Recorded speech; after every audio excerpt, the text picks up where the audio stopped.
নমস্কার, আমি বন্দনা। আমার কিচেনে আপনাদের সবাইকে স্বাগত জানাই। আবারও এসে হাজির হয়েছি নিরামিষ ওলকপির একটি রেসিপি নিয়ে।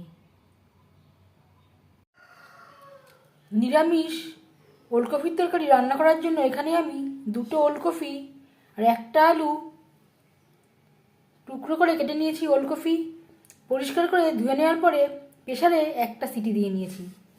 আর লাগছে কাজু, কিশমিশ, চিনেবাদাম। যেহেতু আমি কম খরচে তৈরি করব, তাই আমি এখানে কাজুর পরিমাণটা কম ব্যবহার করেছি।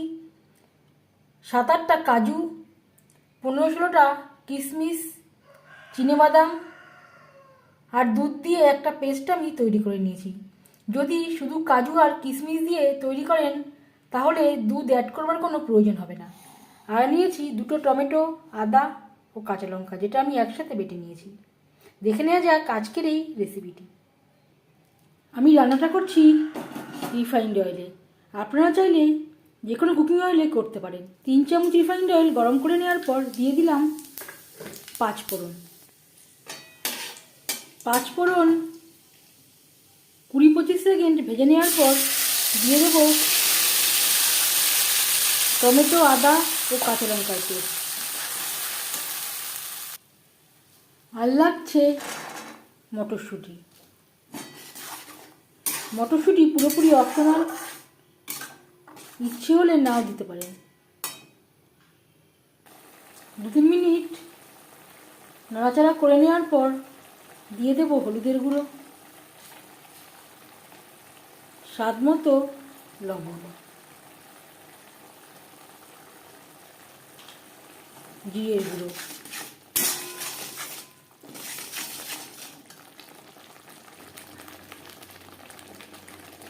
দিয়ে দেবো সেদ্ধ করে রাখা আলু ওলকপি। হাই টু মিডিয়াম ফ্লেমে 3-4 মিনিট নাড়াচাড়া করে নেব।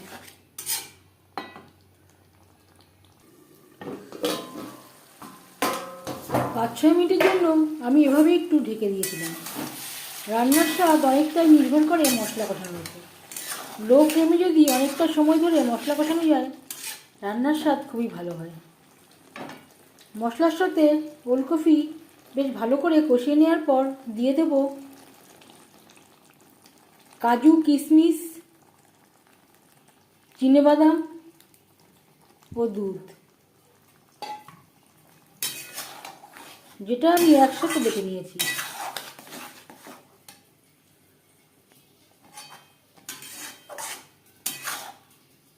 ওলকপি আপনারাও প্রায় তৈরি করে থাকেন, তবে একবার হলেও এভাবে তৈরি করে দেখবেন। এর স্বাদই হবে অন্যরকম। হাই টু মিডিয়াম ফ্লেমে 3-4 মিনিট নাড়াচাড়া করে নেব।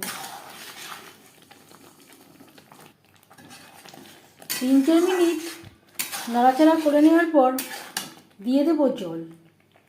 চিনিবাদাম আমার ড্রাই রোস্ট করা ছিল, এখানে আমি মশলা ধোয়া জল অ্যাড করছি।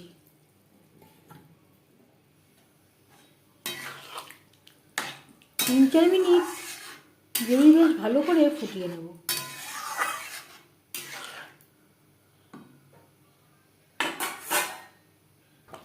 4-5 মিনিট রান্না করে নেওয়ার পর এবার যাচ্ছি ফাইনাল স্টেপে। অবশ্যই নাড়াচাড়া করে দেবেন, না হলে তলা লেগে যাওয়ার সম্ভাবনা থাকতে পারে, যেহেতু কাজু, কিশমিশ, দুধ ও চিনেবাদামের পেস্ট রয়েছে সাথে।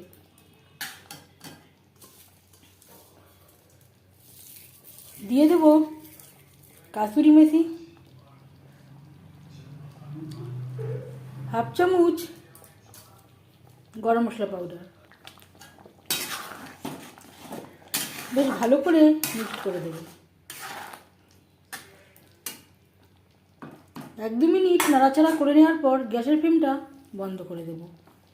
5 মিনিট থেকে স্ট্যান্ডিং টাইমে দেব।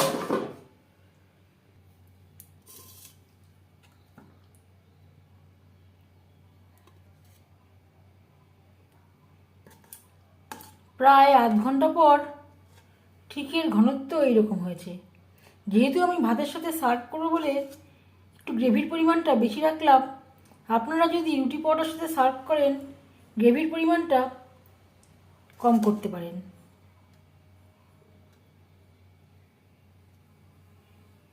স্বাদ অনুযায়ী চিনিরও ব্যবহার করতে পারেন। যেহেতু দুধ, কাজু ও চিনেবাদামের একটা মিষ্টি রয়েছে, তাই আমি আলাদা করে আর চিনির ব্যবহার করলাম না। এই রেসিপিটি কেমন লাগলো অবশ্যই জানাবেন কমেন্টের মাধ্যমে। যদি এই রেসিপিটি ভালো লেগে থাকে লাইক করবেন, শেয়ার করবেন, সাবস্ক্রাইব করবেন আমার চ্যানেলটিকে, বেল আইকনটা প্রেস করে দেবেন। যখন আমি নতুন ভিডিও আপলোড করব তার নোটিফিকেশান সবার আগে আপনার কাছে পৌঁছে যাবে। আপনারা সবাই অনেক অনেক ভালো থাকবেন।